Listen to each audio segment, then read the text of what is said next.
Let's talk about an action camera, specifically the GoPro Hero 11 Black, compared to your cell phone. When it comes to filming and when it comes to videoing, whether it's action stuff, whether it's your family, whatever it may be, you've got, if you have a GoPro and you have a phone, which one do you use at that point? Or do you have just your phone? Or do you have, say, a phone that's not higher end quality for videoing and taking pictures and just a GoPro? So where it came into play for me, obviously the action camera genre of cameras serve a very specific purpose. If you're doing anything with water, you're not going to use your phone. It's just not a thing. I've used my GoPro and some other action cameras in a water setting so many times. The underwater footage looks fantastic. There's just something about filming underwater, and most of the stuff I've done has been in a pool. It hasn't been in actual nature.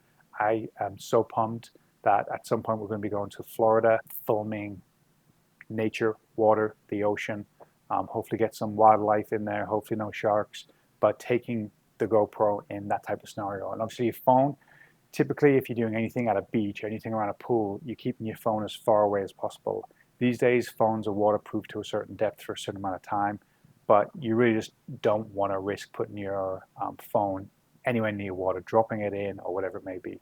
I know my brother-in-law ended up inserting a charger into his and it had some salt water in there. It gave him a warning and it busted the lightning connector inside of his phone. So now he has to use the puck on the back every single time for wireless charging. You really just don't want to risk it. Your life, most people's life these days, I don't know if it's good to say or sad to say, but most people's life is their cell phone. It has a lot of stuff in there.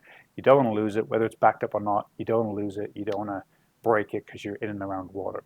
So there's so many different scenarios where, they talk about the camera you have on you is the best one to have, right? So GoPro is pretty small. Where's mine? The GoPro is pretty small.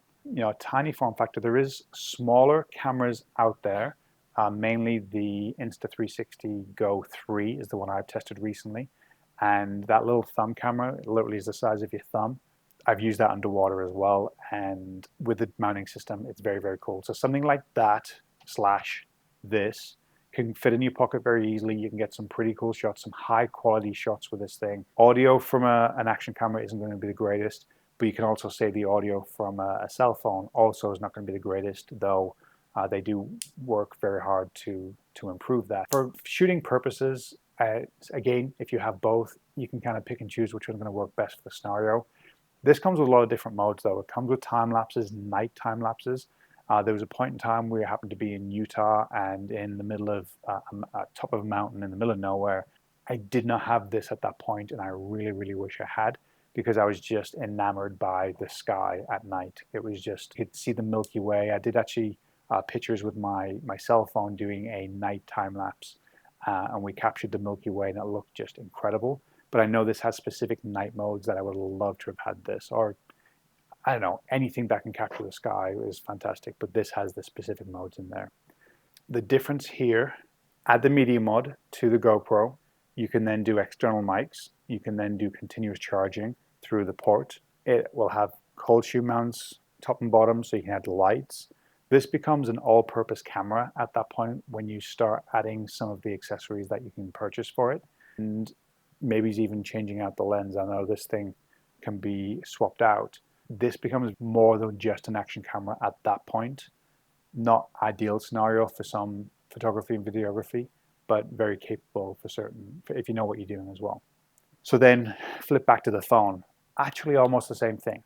You can get gimbals for, say, a phone. You do have in both action cameras and your phone, you do have in-body stabilization, or you have active modes, whatever they may be. You have some type of stabilization. Normally it's digital and electronic, but you can also use something like this. Obviously GoPro doesn't fit on here. You kind of can, but not ideal. But your phone obviously is what it's designed for, where you put this into the back of your phone and then add it to a gimbal, and away you go. You got steady shots. You can do time lapses. You can do time, I can't remember what the official name is, but time something, where you can move around with it. So not just a time lapse in a stationary position, but a time where sped up, where you're moving around and you can track things with the software in this thing. So this adds a lot to your game if we're talking about mobile filming. You can also get a lot of different lens options. Now, I have not looked into this, but you can kind of get a cage for your phone that then has adapters for different lenses, for wide angles and a few different things. The cameras inside the iPhone specifically are very, very good, and I've got the 14 Pro. They are very good. You can then also get extra third-party ones that can really spice up your videography, your family shooting, your content creation shooting. And you can also step it up to something like this. This accommodates, this is the Hohem iSteady MT2. This can accommodate a GoPro. You can sit right here. There's a mount that you get for it.